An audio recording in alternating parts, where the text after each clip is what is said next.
Okay, so I think that's going now. So hi everybody, and welcome to Fall Workshops! Yay! Virtual Fall Workshops. My name's Amelia. I work at the Montana State Library as the lifelong learning librarian, and I think I've met most, if not all of you at least, or at least corresponded with you guys over email. So I'll be facilitating today, and you can see our two presenters on as well. So Heather Dickerson and Cody Allen. And I will be turning things over to them in a second, but I did want to go over a couple things before we started. So I am recording today's presentation. However, I will not be recording it all the way through. I'll be sort of pausing and restarting the recording because there's discussion sessions planned and those won't be recorded. So it'll just be the presentation part that will be uploaded to Vimeo afterwards. Most of you, I think, are familiar with the chat box and have used it, so I will be monitoring that throughout the session and will bring up any questions or comments that are through there. But we are a pretty small group, so you know, if you want to just unmute yourself and ask your question or say your comment, that's totally fine as well. For discussions and breakouts that we're doing, please do make sure to unmute and turn your video on. I know that not necessarily everyone has access to a webcam, but it does make it a lot nicer when you can see a sea of faces instead of just black screens. For anyone who wants OPI credit, that is available, and I can provide that to people who want it. Just email me. My email is right there. It's akim@mt.gov, and let me know that you want OPI credit, and I'll connect with you and make sure that you get that. Otherwise, everyone else can get MSL credit. I am taking note of who is here, and I will confirm attendance in Aspen. So just, you know, in general, with your credits, you should go through and check on them and make sure you have all the stuff that you've been to. And if you see a discrepancy, reach out to me or Joe or anyone else at MSL and we can help figure that out. But I will be taking attendance and putting that into Aspen. And then also there is a handout for today's session, and I've put that into the chat box so you can download it from there. I think a couple of things on there we'll be actively using, but then other things in the handout will be more sort of just personal edification and perusal. So I think that is mostly it for logistics. And now I can talk about today's presenters. So as I said, Heather Dickerson and Cody Allen are presenting today. Heather is the Teen Services Librarian at the Lewis and Clark Library in Helena. And Heather, I think you've been there like 8 years. 8 years. Oh, wow, that's great. And then Cody is the Information Services Manager at Billings Public Library. He was previously the Teen Services Librarian and the, oh, I forget what you guys called it, the Tech Lab or the Cool Lab? No, it was Tech Lab, okay. But it's also a Cool Lab too, and actually worked in teen services. And so both Heather and Cody last year attended the YALSA Transforming Teen Services training, and YALSA is the Young Adult Library Services Association. And as part of that training, they pledged to come back to Montana and share their knowledge with all of you. So that's what they're going to do today. So Cody and Heather, I'll let you take it away. And should I go ahead and stop sharing my screen? Yeah. Okay. Yeah.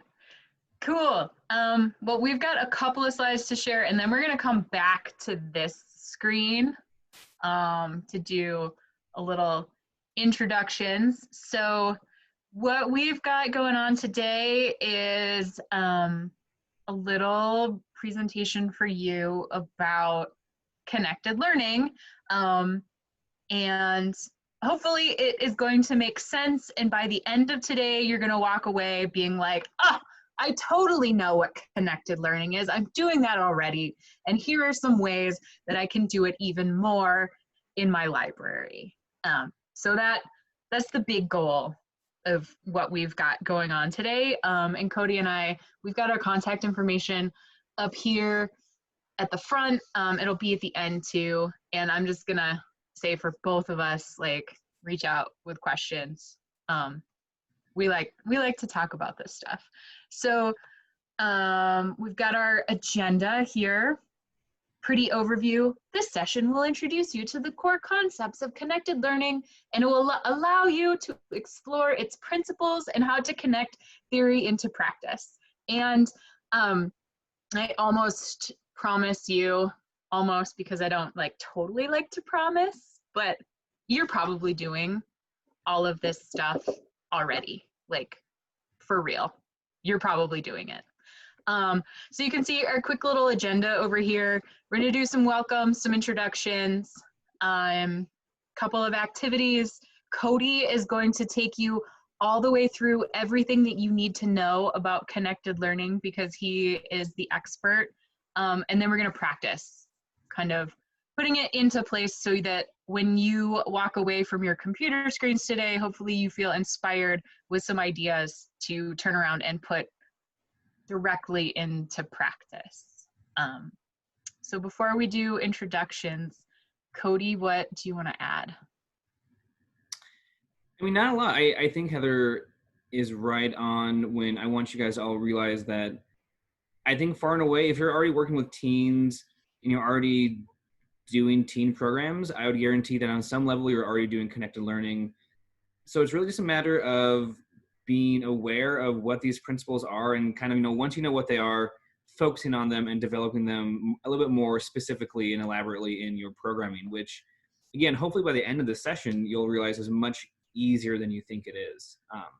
But yeah, I mean, just think about that. Think about also what is the strength of working in a library for education and working with teens, because I think there's a lot of things about the library setting that's really unique and amazing about teen education and teen services. So just think about that, and I'll touch on that more kind of as we talk about connected learning and stuff. But I mean, yeah, just think about what you're doing now and how does it already connect, and how you can fit these principles into what you want to do.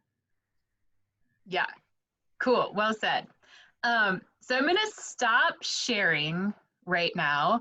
And if you haven't yet turned your webcam on and you have one, please do so and humor us a little bit. Thank you.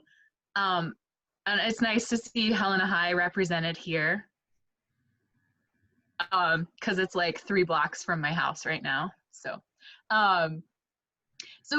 one of the really cool things that Cody and I took away from the training that we did last November, which seems like forever and ever and ever ago, was using these topics like computational thinking and connected learning to build a cohort of practitioners who serve teens, like in our communities or in our state. Like Montana libraries are amazing because we are so far flung, but everybody like does work pretty collaboratively.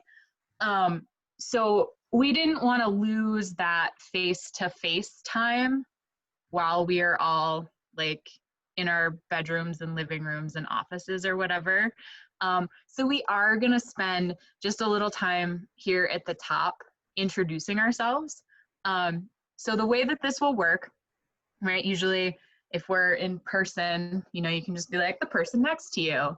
So you'll introduce yourself, say your name, your library, what you do there, and one word that describes you as a teenager, and then something that you're hoping to get out of the day or out of our session. Does that make sense? So who you are, what you do, describe yourself as a teenager in like 1 or 2 words, and what you want to get out of our session today. And then you get to call on the next person. Okay? So I'll go first. I am Heather Dickerson. I'm the Teen Services Librarian at Lewis and Clark Library in Helena. So I get to hang out with middle and high schoolers.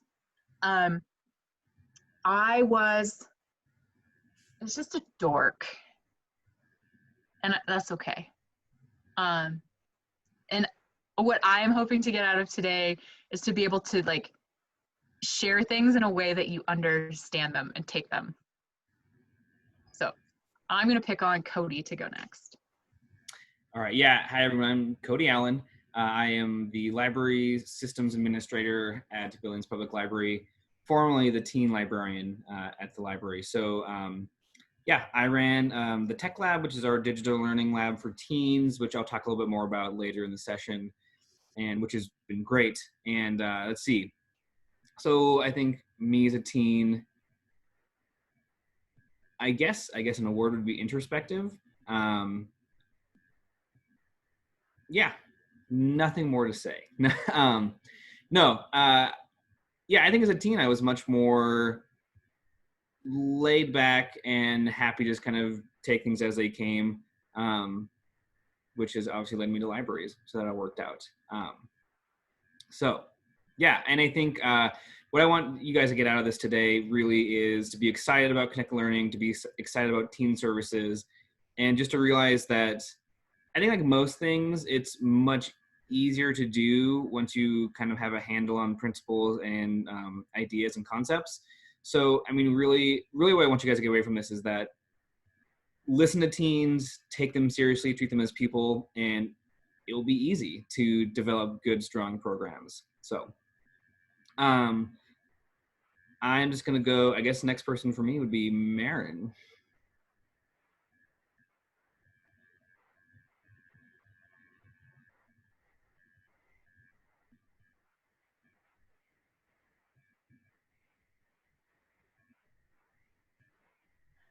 Or if you're having trouble, you can just drop things into the chat and we can pick someone.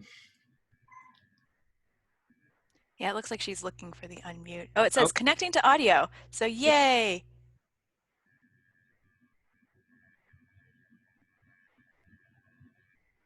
Maybe it's going?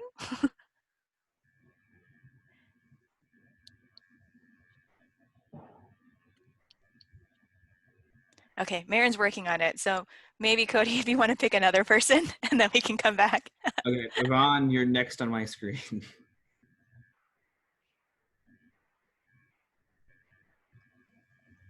I am Yvonne from Rosebud County Library in Forsyth, Montana. I am the teen and technology librarian.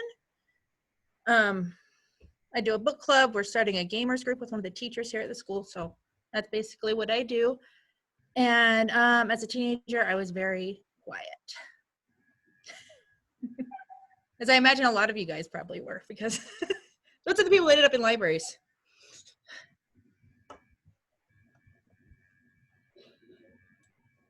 Cool. And then Yvonne, you just get to pick who goes next. Oh yeah, I forgot about that part. Brittany is a person I could see right now that I've never met before. So I'll Hi. pick Brittany. Am I audible here? Awesome. All right. I'm Brittany Euchre. I'm the Youth Services Librarian at the Lewistown Public Library in Lewistown. And the two words that first came to mind when I thought back to when I was a teenager is rebellious and creative. And I think I was always trying to look for avenues to kind of express both those aspects of myself when I was a teenager. And kind of what I'm hoping to get out of this today is some ideas for a more focused approach to teen programming. Kind of right now, I feel like we've been using kind of this shotgun approach with our teen programming to get just a whole bunch of stuff to see if we can get anyone interested. And it's been a little bit of a struggle to keep a consistent teen base. So hopefully a more focused approach can get us a little closer to that goal. All right. The next person I see is Ben. Hello, I'm Ben Elliott. I'm the Youth Services Librarian at the Belgrade Community Library. I started here in July after having worked as a youth services person in a library in Northern California a while, but I'm originally from Montana, so it was nice to come back. I think nerdy is probably the right word for me as a teen, though most of the other words people have used also probably fit. And I'm looking for ways, ideas to keep the team programming, sort of engaging to hopefully grow the group that I've got from the sort of small group that I inherited. And if I scroll over here, Sydney is somebody that I see.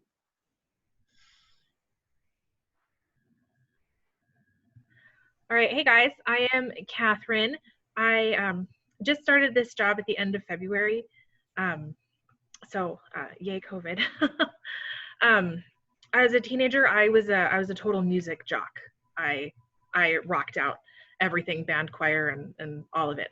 And what I'm really hoping to take away from this is we haven't been able to do any in-person programming, and I'm feeling pretty stuck on online kind of stuff. So I'm really hoping I can gather some ideas and new ways to connect with teens and adults who I also work with. So that's me. And then I'm gonna go right here to my other cohort. Hi, I'm Kirpa Kaur. I feel a little bit like an imposter because I'm actually the children's librarian, but I want to learn anything that I can about programming and also ways that I could help out with teen services. To describe me, I would say as a teen, I was very service driven. I really liked volunteering, and I was also quite insecure and shy. Oh, I have to pick the next person. Okay, let's go with Kate.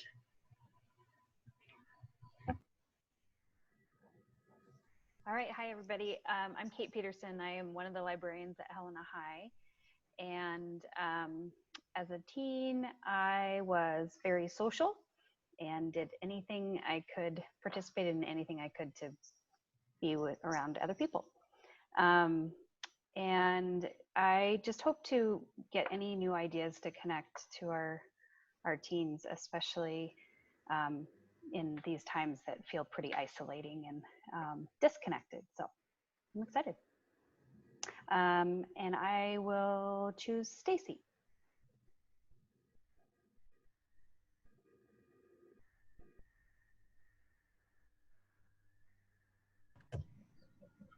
Can you hear me? Okay, my name is Stacy Craig, and I'm at the Bicentennial Library in Colstrip, Montana. And probably to describe me from high school, as I was busy and active in just about anything I could do. What I would like to take away is how to get some more teens into our library and more active participants. And I guess that's what I'm looking for. So let me pick somebody else I have.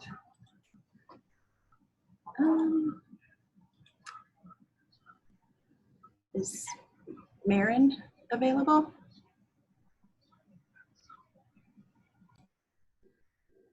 Oh, Marin, I don't think we can hear you still. Yeah, I saw that your audio was connecting, but I don't think it actually did connect. So if you want, you can feel free to put your stuff into the chat box and maybe keep troubleshooting if you want to. But yeah, Stacy, maybe if you want to pick another person. Marin's gonna go find a microphone. What about Joanne? Hi everyone, I'm Joanne Didrikson and I'm a high school librarian. I work at Helena High.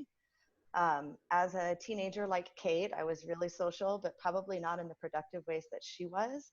I hung out with my friends a lot, and it wasn't at basketball games or tennis matches or things like that. It was other places. But I hope to get away, I hope to get something out of this today that will help us further connect to teens. We have a pretty captive audience being high school librarians. So, you know, we have that connection to teens, but we are always constantly looking for ways to improve. I will pick Jody.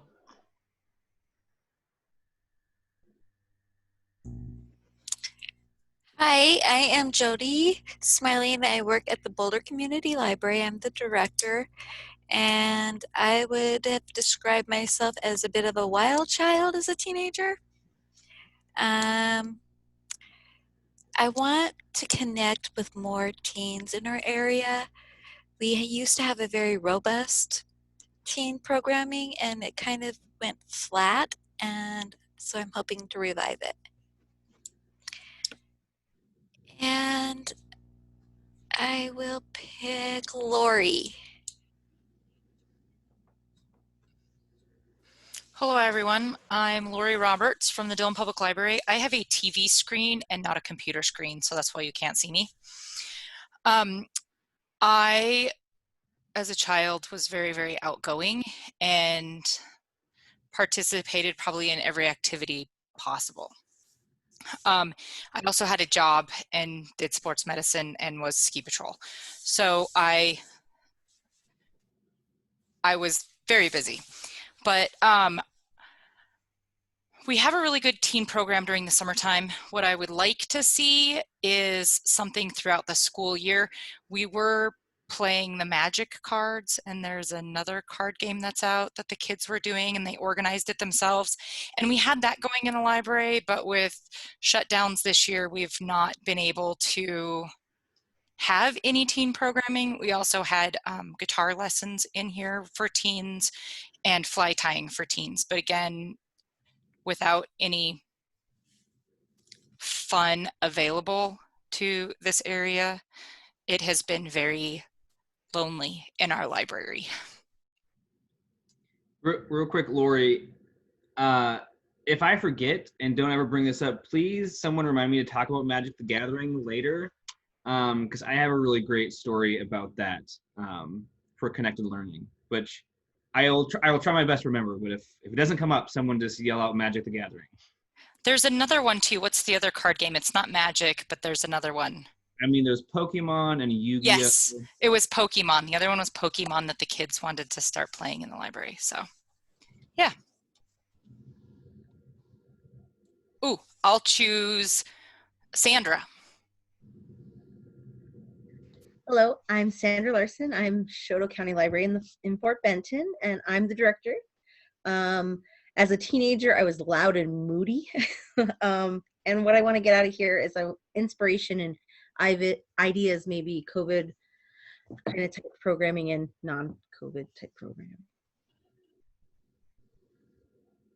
I will pick Whitney.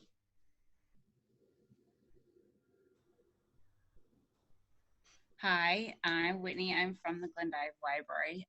I do the technology and also the programming, but our programming has ended at about 8 years old and nothing's been done for the older kids. It's really stuck.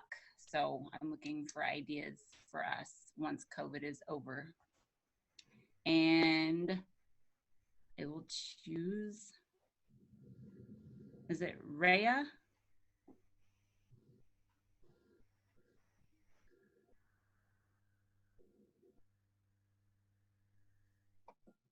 Rhea, if you aren't sure, you haven't unmuted yourself, so we can't hear you if you're talking. And we're just saying our name, what library we're from, and 1 word or 2 words to describe us as a teenager, and what you're hoping to learn from today's session.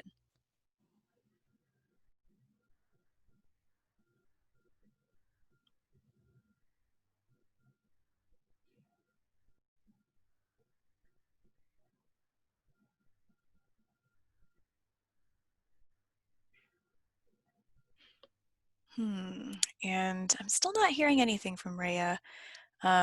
So maybe, Rhea, if you just want to put your information into the chat box, we can go through it that way. And Whitney, if you want to choose another person.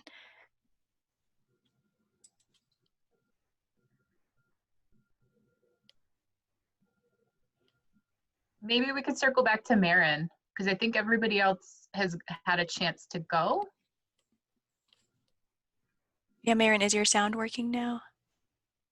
Still no? Ah, bummer.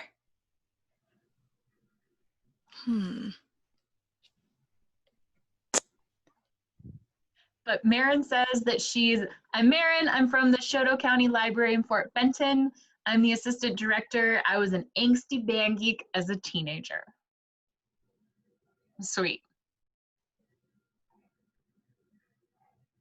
Cool. Did we miss anybody? Think everybody got a chance to go? Yeah? Cool. Well, thank you. It's always so interesting to hear just like little snippets about people's lives and the rebellious among us. Like, I would love to hear stories from Joanne and Jody and anybody else who, you know, maybe caused a little trouble.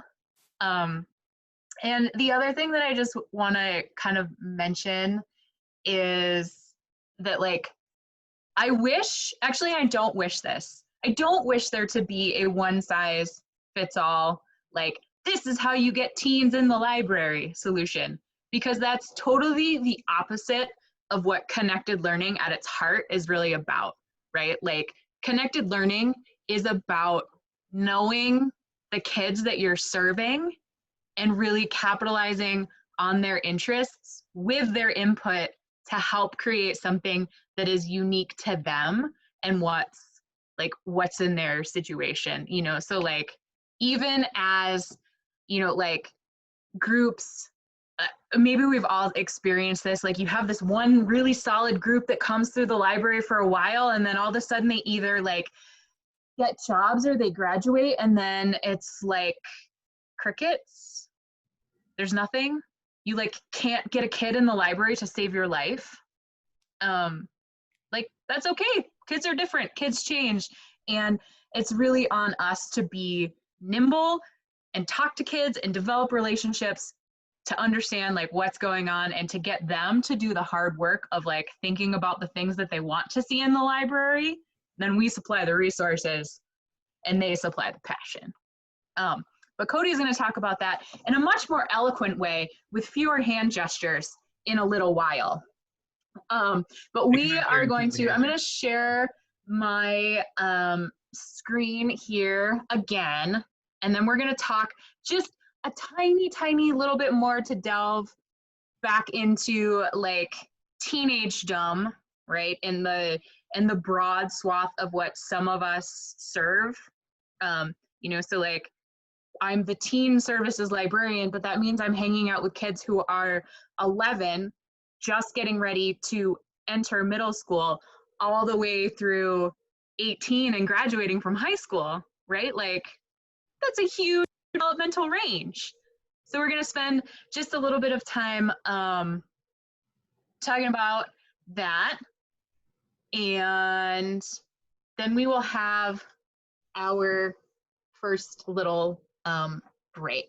So Amelia, or Cody, before I ask Amelia to split us, anything you want to add? No, I don't think so. I mean, I think Heather's right. You know, think about yourself as a teen and kind of what that was like, what were your interests, and also, I would also, you know, when you're trying to get in this mind frame, really think about when you were a teen, what were your relationships and views of like adults and professionals and the people around you? Not that explicit about what it is, but as you guys can see from this beautiful Venn diagram, connected learning combines personal interests, supportive relationships, and opportunities. It's learning in an age of abundant access to information and connection that embraces diverse backgrounds and interests of all young people. So if you look at this diagram, really what we're talking about is how do we create deep, authentic learning and knowledge in teens? And connected learning, which is very much research driven, there's lots of academic work done on it in the field of education, it works. And basically it is this combination of interests of youth, the relationships that contextualize and promote and develop those interests, and the opportunities that lets them explore and go further into a deeper dive or into a profession or into college or whatever it is. All of those combined is what makes connected learning what it is. So again, these are the three key things: interests, relationships, and opportunities. Heather, can we do the next slide, please? Okay. We are gonna watch a quick segment of this video, which I think, Heather, do you want to do that, or should we have Amelia? Maybe I can do that if you don't mind sending me the link. And is this the one that you want just like 5 minutes of? Yeah, I dropped the link in the chat, and it's 7:20 to 12:55, please. Okay, give me 1 second.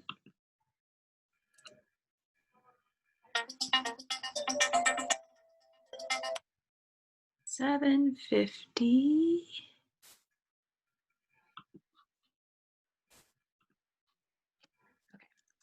Let me go ahead and share my screen.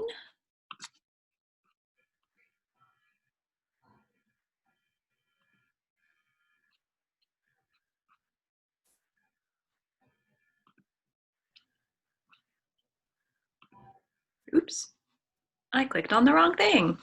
Can you go back to about 7:20? 7:20? Okay. Is a game-based digital world. So Tal is a young woman who was part of one of our research studies. She was 11 when we interviewed her, and she was a big fan of Minecraft. She learned about Minecraft at home. She was playing with her cousin in the home context. And because Tal attended a fairly unique middle school called Quest to Learn, which embraces a game-based pedagogy, when she went to the school and said, look, we want to start a Minecraft club, the teacher said, sure, start a Minecraft club. But she was still doing a lot of Minecraft at home, and like most Minecraft kids, she watches a ton of Minecraft YouTube videos. And she got inspired by the videos and decided that she wanted to make some herself. Again, she brought this to the school. They said, sure, we'll make videos in the club. And so she started writing scripts and producing these videos with her peers and teachers at school. They were really supportive. They encouraged her to continue this work. They celebrated her by writing about her in the school newspaper, and eventually these experiences connected to her desire to pursue writing and creative production within her academic settings as well. So Tal is an example of what we call a connected learner, where she had a passionate interest which was sparked by popular culture and a video game. She was in a context where she had supportive relationships from peers who shared her interests and adults who supported the interests. And then she was also able to connect that informal learning opportunity to opportunity and recognition within the school context. So this is, in a nutshell, what we describe as connected learning. It's basically when a kid is able to do something they care personally about, have an interest or an affinity for, where they are able to engage in that interest with the support of other peers who share that interest and adults who support that interest. And then the last piece is to connect it to actual opportunities for academic achievement, civic engagement, or career advancement. And connected learning, we're not saying that all learning has to be connected learning all the time. I get a lot of pushback from educators who say, well, they have to learn things they're not interested in. And I get pushback from kids who say, hey, sometimes we want to just have fun with our friends without it all being about like getting ahead in life. So that is very important. But we do believe that every child deserves to have the experience of connected learning, because this is the kind of learning where you get the biggest bang for your buck, because it's what a kid genuinely cares about. It's about the social relationships that matter for them. And this is the kind of learning that helps them find their place in the world and discover who they are. Now, the moral of the story of Tal is not that the internet creates connected learners, or that Minecraft creates connected learners, or even that Quest to Learn creates connected learners. In fact, when in our interviews with hundreds, thousands of young people, what we find is that more typically young people are struggling to connect their learning in school and out of school, struggling to connect what they're interested in to career pathways. And so most young people have an interest. Most young people have friends, but also, most young people are struggling to find a connection, especially between their digital interests and what's happening in school. So the typical scenario is that, they're doing something for fun at home with their peers. They may have a connection to a community-based organization like an after-school club or a museum or a library that's informally supporting some of their interests.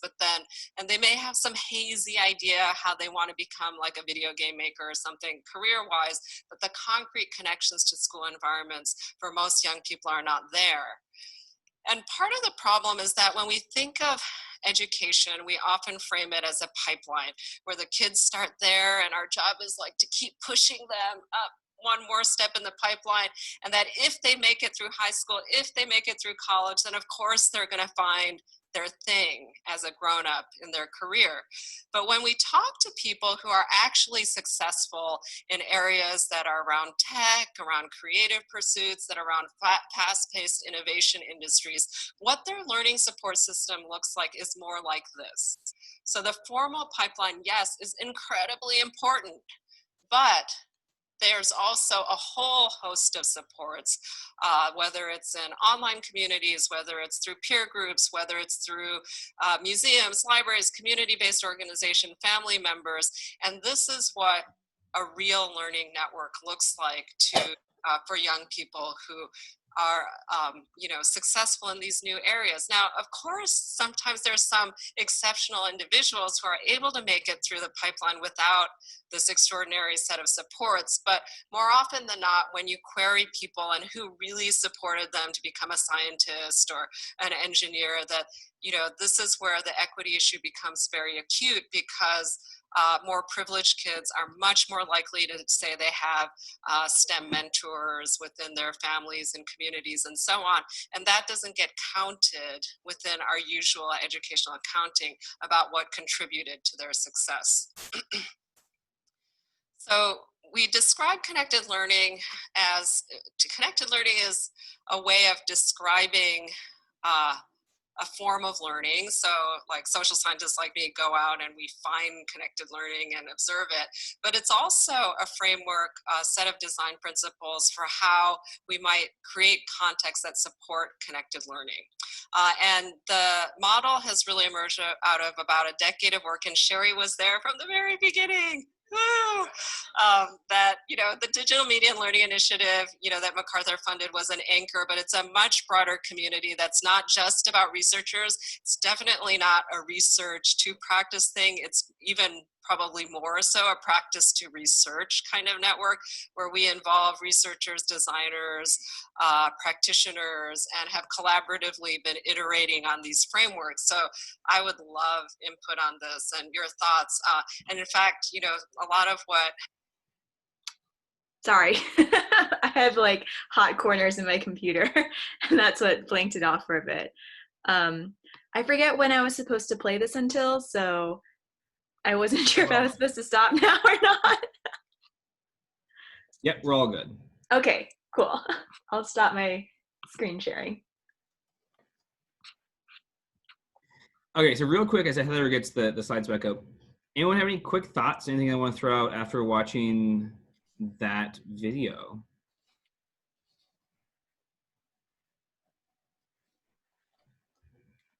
I'll just, I was listening to a podcast last night. It's called Ologies, and it's really awesome. But it was about this mammologist who was studying bats, and I was listening to it just because like I like this podcast, but I was like, oh my gosh, this dude is totally describing connected learning as like being a 9-year-old with this interest, and then his parents like ran into somebody at this museum, and then it turns into this like epic career like studying bats. And it just reminded me that we don't always have to go super far to find these stories of connected learning and what it looks like. Also listen to this podcast because it's really good. It's called Ologies. Nice. Yeah, and I think something I'd like to point out about that video too, I mean, that seemed like a pretty easy example of connected learning in the sense of like, it didn't really require a ton of effort on like the educator's part, right? Like this teen already had this interest in Minecraft. They discovered a community with their peers and kind of that contextualized this interest. They engaged with it on their own, but then the educator's role was really pretty straightforward. It was to support them, to recognize that this is a valid interest with valid ends that they can work towards. And then it was just simply like, yeah, we'll help you out with the writing and production. We will actually not only do that, we will validate this interest and this pursuit by putting you in the paper, interviewing you. Like, these are really simple things that you can do, right? That, you know, I think it's easy to get bogged down in the idea of like, how am I going to create and structure a program at the library that's connected learning, which is difficult, and we'll kind of talk about that in a bit. But really with connected learning, it's about keeping your eyes open and just looking for opportunities. It's about noticing the teens and what they're interested in, and basically just how to help them learn about it. So yeah, so this is, again, the connected learning diagram. So we'll go through this real quick. So that interest part, again, as an organization, as a library, as someone who works with teens, it is really about recognizing and validating and supporting those teens' interests. It is about taking the things that they enjoy, saying, yes, this is worthwhile, which again, that has a self-reflective kind of, if you validate their interests, you're also validating them, which I don't think they get a lot. So that's really important as well.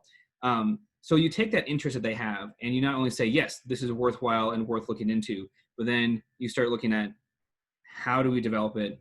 Where does this take us from here? And then you have these relationships, right? You have peer-to-peer relationships. You have teens who are really social creatures. They like hanging out with each other. They like having fun.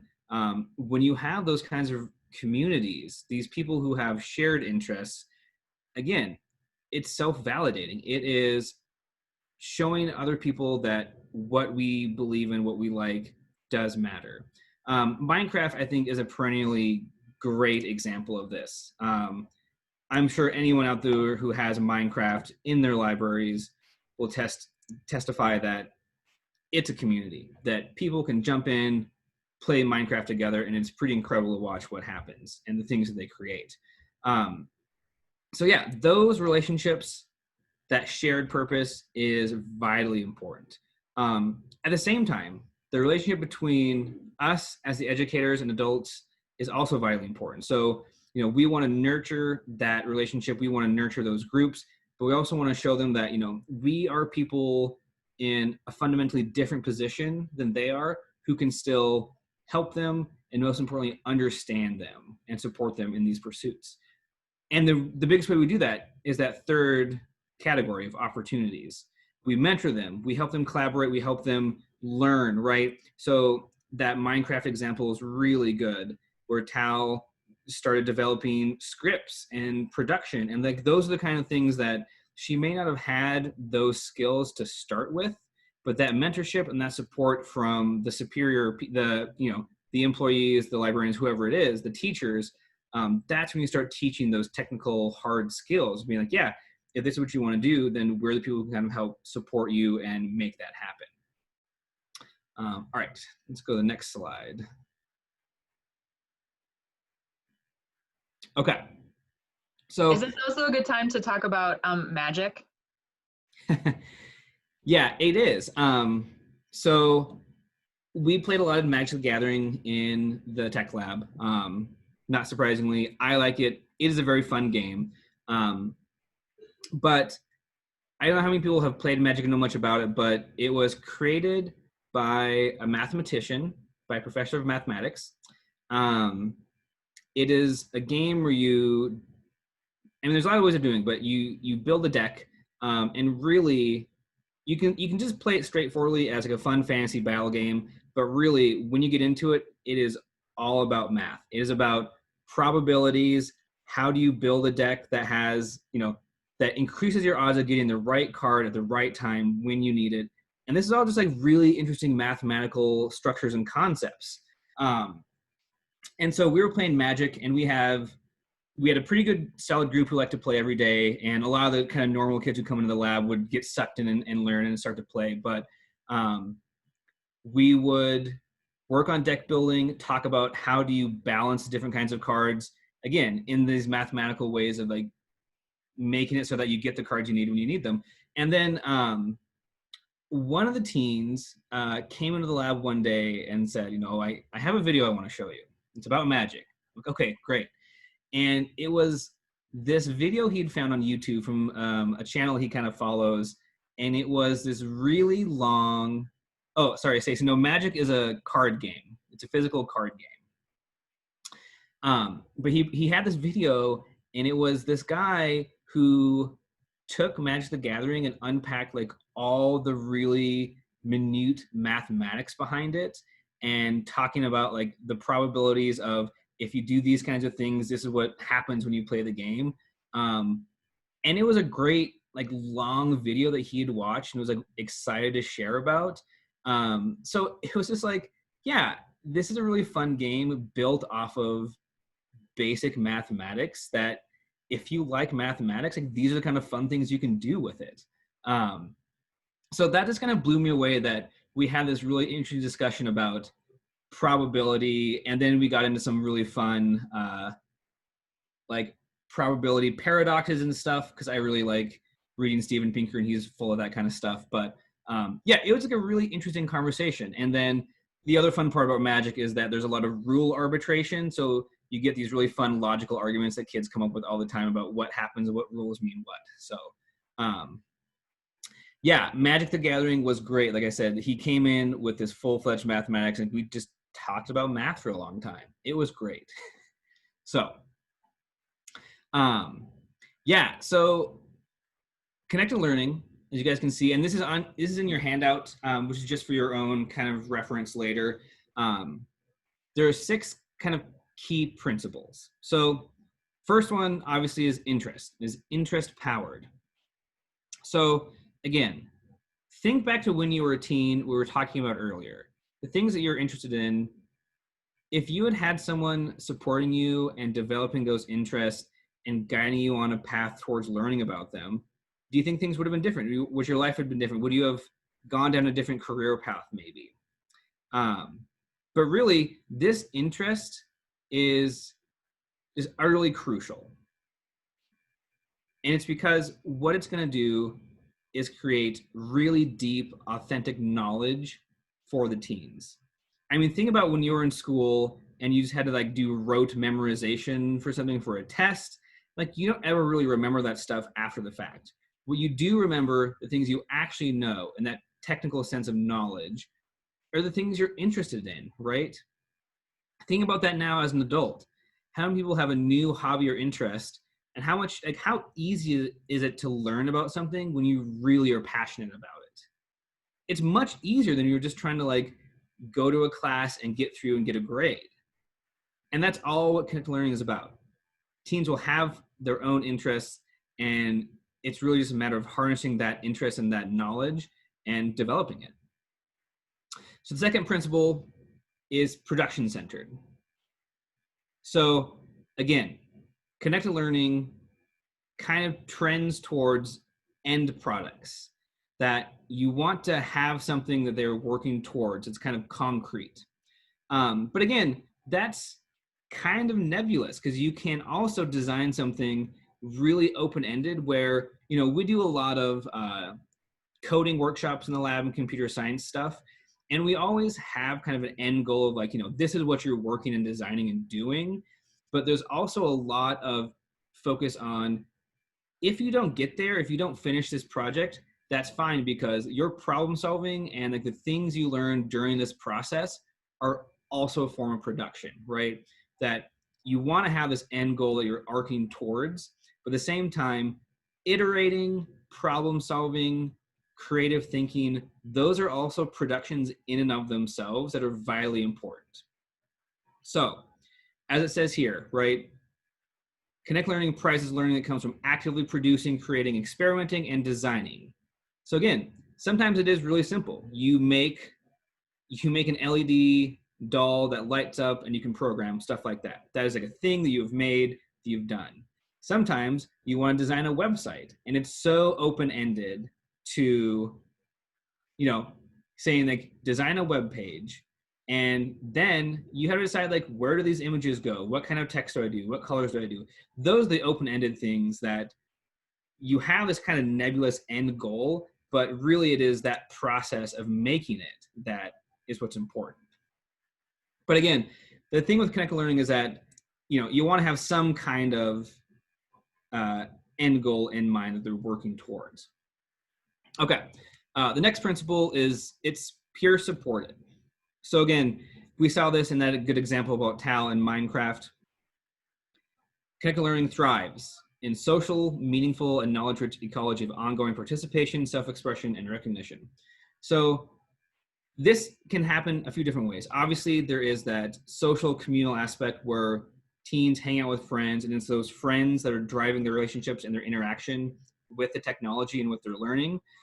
But that peer support also comes through librarians and through access to experts and access to professionals, and this idea that you have this network of individuals that are supporting the teens and, again, validating their interests, making sure that it's worthwhile. Okay, there's also shared purpose.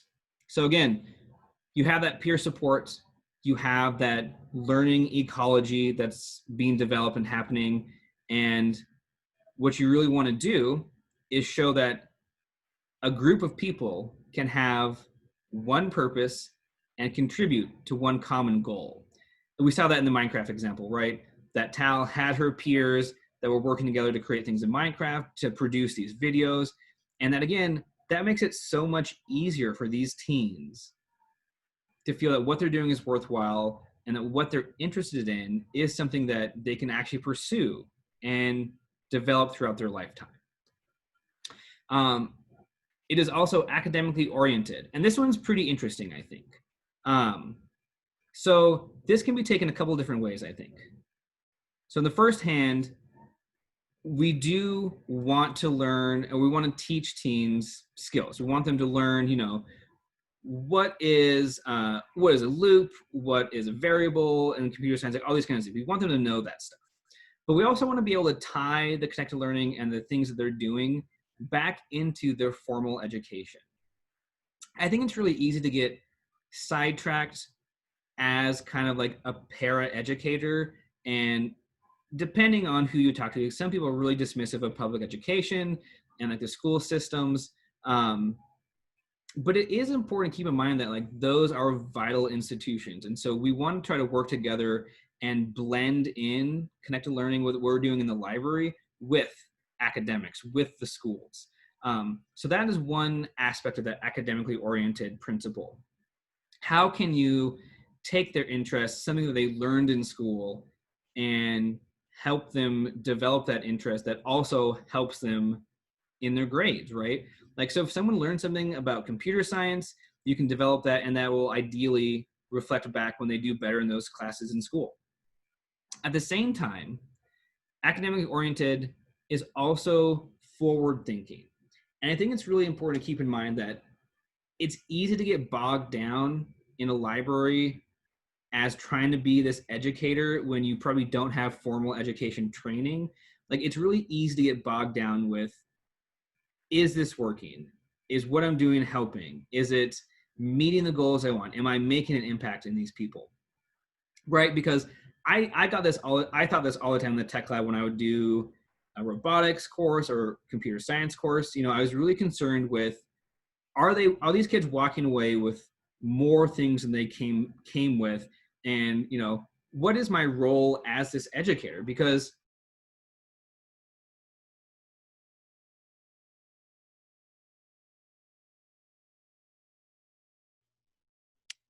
Did Cody cut out for you guys? I can't hear him anymore. Oh, wait, never mind. Okay. Okay, that's good. Thank you, though.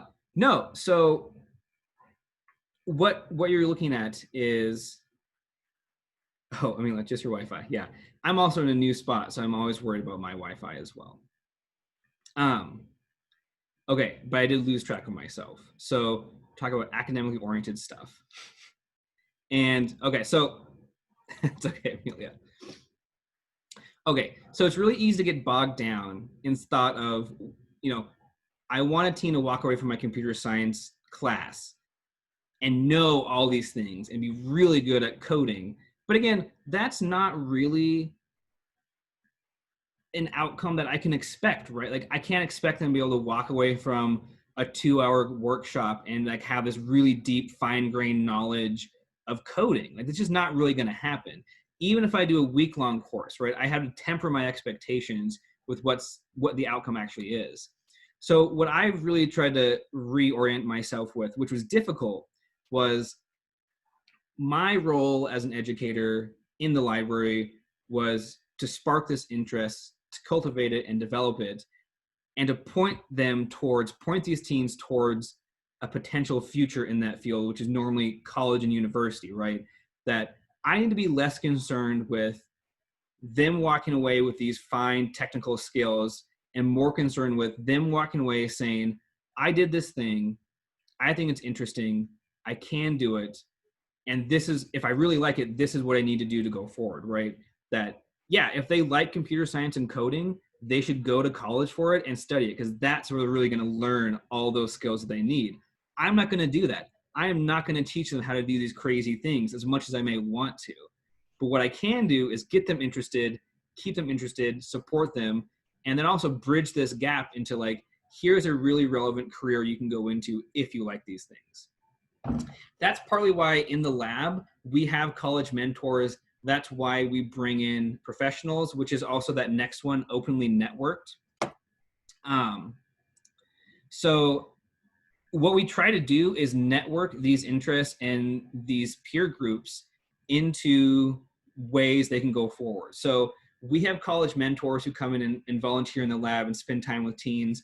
We bring in experts and professionals in different fields to teach workshops.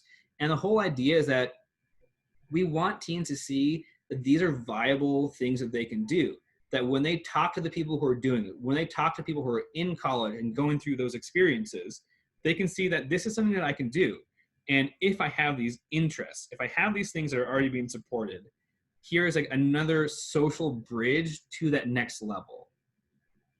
And that's why I think it's key and crucial to bring in those experts and professionals. If you bring in, we've had architects come in and do 3D design. We've had journalists come in and do audio journalism and podcasting. Like, it really is sparking that interest in saying, like, here's someone who does this for a living, and it is not as far-fetched or vague to do as you may think it is. All right, next slide. Haha, break. Yeah.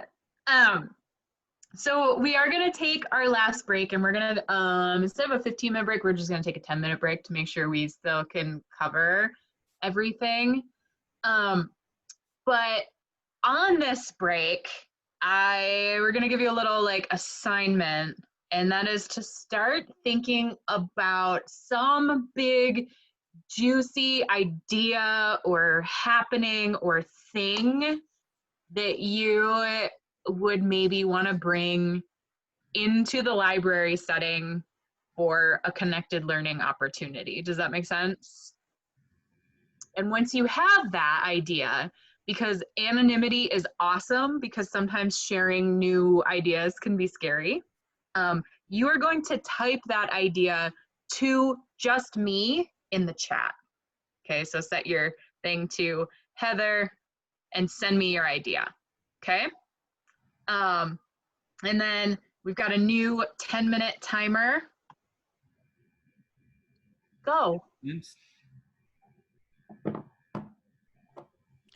Awesome. Heather and Cody, I did have just a random question. Oh, also, I'm going to pause the recording. I think probably breeze through some of this stuff a little bit because we're running out of time already. So Connected Learning in the libraries. What does a Connected Learning program kind of look like? We talked a little bit in our group about the difficulties of how do you impart an interest onto a team? Because I feel like that's a lot of time what we want to do. We want to think of a program or a topic and then be like, okay, how do we market this to teens? And that's difficult, right? Ideally, like I said in our group, the jackpot is when a teen comes in and already has an interest. They, they'll come in and be like, I really like 3D printing and I want to learn more about it. Like, that's great. And it's super easy because, like, yes, here's what you need. I'll get you started and let me know when you run into issues and we'll troubleshoot it together. The challenging thing is when a team comes in and it's like, I don't really know what I want to do. Or when you're like, you know, in my case with the tech lab, it was like, I have all this cool technology and equipment. How do I get teens interested in all this fun stuff that I have? But again, it is all about interest. Like I said, if teens come in with interest, that's great. But you have to find ways of teasing out what they want to learn about and what they like, and then building around that. And that comes through support as well. So a big part of Connected Learning is relationships. It is getting to know the teens. It is talking with them, getting to know them as individuals, as people. And then once you have a feel for what they like, that's when you can start designing programs that will hit on those interests. For example, TikTok. How many teens use TikTok? 100%, right? If you know that, then start doing some video production, start doing some classes on making those kinds of videos or those kinds of skills. You could bring in theater production, right? If you want to talk about effects and costumes and stuff like that. If you know that there's this vested interest that teens have, especially in mass, right? That this is kind of almost a generational thing at the moment, capitalize on that. Like, here's a real interest that they have. Again, video games, so much potential with video games for things you can do with that. Dungeons and Dragons, I could wax on and on and on about, and the value of tabletop role-playing games, because it is immense. And that is all I will say for now. But no, you find your interest and you develop things around it. And again, experts, I think, if possible, are crucial.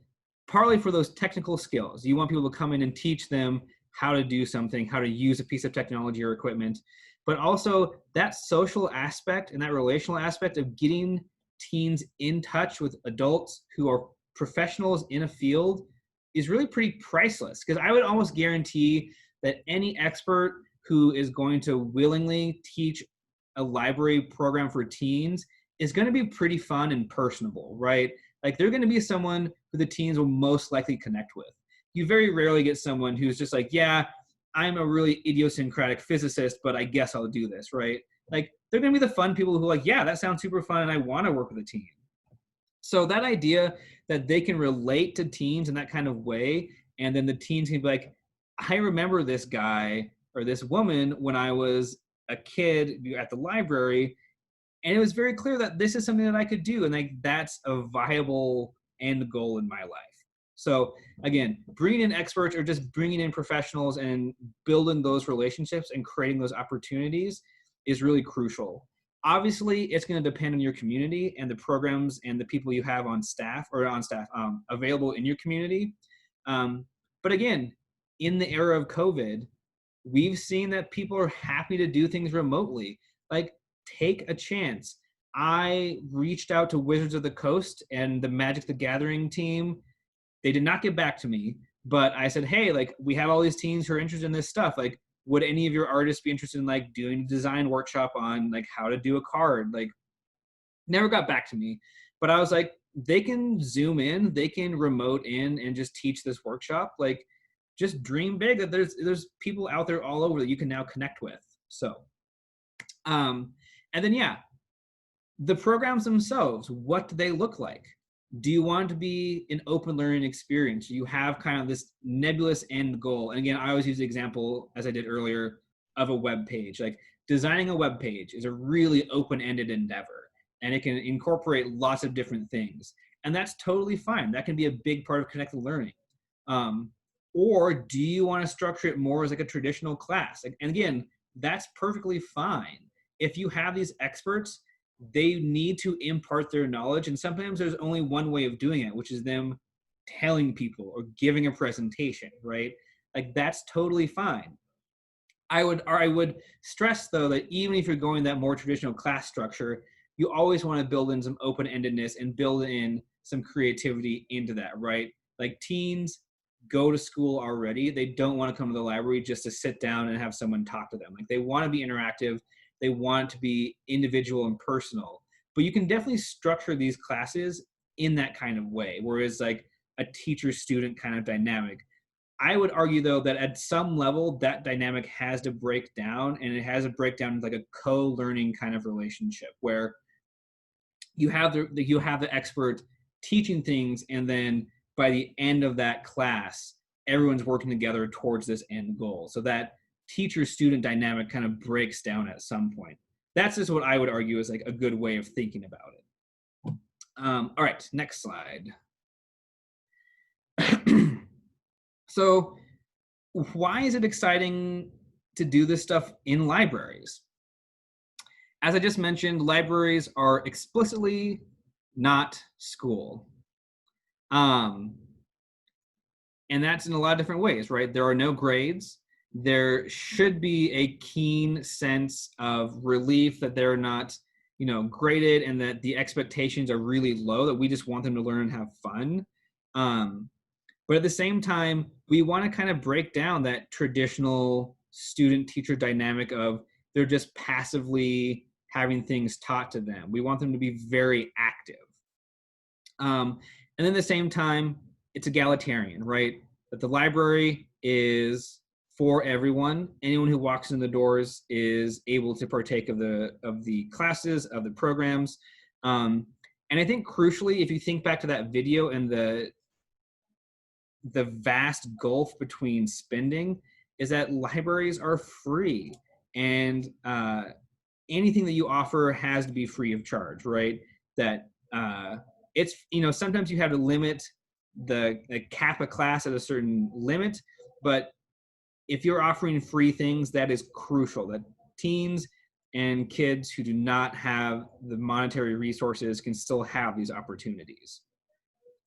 And again, it's relationship driven. The relationship between a librarian or a staff member and a teen can be radically different and much more impactful than what they would find in a traditional school. Not to say that's always the case, right? Like, some teachers are amazing and connect really well with students. But it's really hard when you have so many students to connect with them on an individual level, where that's a little bit easier in a library. When you have the same kids coming all the time, you can really get to know them and really help them develop themselves as an individual. And that's the next one, right? Nurturing. You want to use your relationship as a library as a place where they are choosing to come to, because again, they kind of have to go to school, but for the most part, if they're coming to the library, it's because they want to. And that's a huge component. So when they're there of their own free will, you can nurture their interests and you can nurture your relationships with them and drive them towards like really good academic and future life goals, right? They come to your workshop because they want to learn, and that's great. And then once you get to know them and develop a relationship, you can continue to develop that. And ideally, like I said, get to know them. And then as you start building this kind of educational ecology around them, being like, yeah, if you really like 3D design and architecture, like, we can do some architectural things, meet some architects, and like get a sense for what that life looks like. And that's super great. And then, yeah, a physical space I think is really important in the libraries. That school, I mean, kids move around, have different classes and stuff all the time. And this is obviously dependent on your library's physical layout. But if you have a physical space that you can devote to teens, that is like their space, that is a really helpful component in connected learning. It's a space where they can come in, they can be social, they can hang out, they can explore their interests, and they know that this is kind of like their area, and they know what the lay of the land is in that spot. So like I said, that's not always the case for every library. It just depends. In Billings, for example, we're really fortunate to have this tech lab, which is a set-aside area just for teens. But you can figure out ways of doing that. Like, give the teens their space to kind of be their own and make their own. And then it's much easier to kind of organically tease out those interests and help them explore them. All right, next slide. Okay, so real quick, I don't know if I'll really go through these very much. I imagine we can get access to these for you guys, but here are just 2 resources I want to throw your guys' way. So the first is the DML Hub, which is Digital Media and Literacy. There's a lot of good content on that site, and they will connect to other resources, but it is all connected learning, education information. You can get on there, and it will actually, I think, link to the Connected Learning Alliance, which that video mentioned. I'd highly recommend checking that out because you can find the kind of initial Connected Learning report there for free. You can download it, and it gives you a really good academic research-driven approach for what Connected Learning is. The DML Hub has tons of good content. It has links to sites for civic action for teens, for research into civic literacy, digital media research, like all kinds of stuff on the DML Hub. So check that out. It's well worth it. And then UMedia. So like I said, in Billings, we have the Tech Lab, which is part of the UMedia network, which is a national network of learning labs for teens. It is built off of connected learning. It is built off of the concept of Hamago, which is hanging out, messing around, geeking out, which is another research-driven approach to learning. But you can go to this site, you can poke around, and there's actually a community of practice you can join for free. They have a lot of good content on there, but this community of practice is great. It is people who work in these labs all over. You can read the forums. You can also post your own questions if you want help. People will be happy to chime in and give you pointers. It's just a really good resource to kind of poke around with. And again, it's all free. And this is a good, like I said, community you can join if you want to get to know.